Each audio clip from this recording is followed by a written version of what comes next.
Aujourd'hui, nous parlons du mystère Nerval.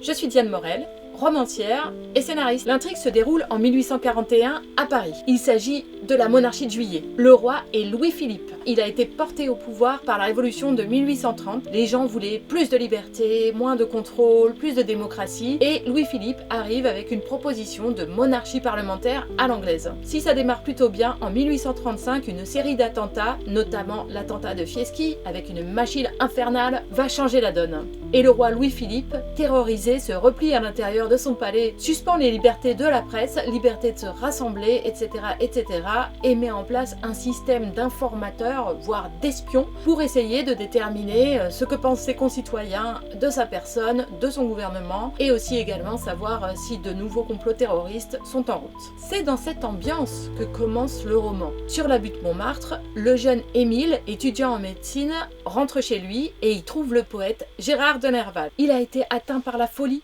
et sa première crise se déroule justement en 1841. Il se retrouve donc en proie à un grand délire avec des visions d'apocalypse et notre héros, Émile, le découvre chez lui couvert de sang. Il examine le poète et se rend compte que ce sang n'est pas le sien.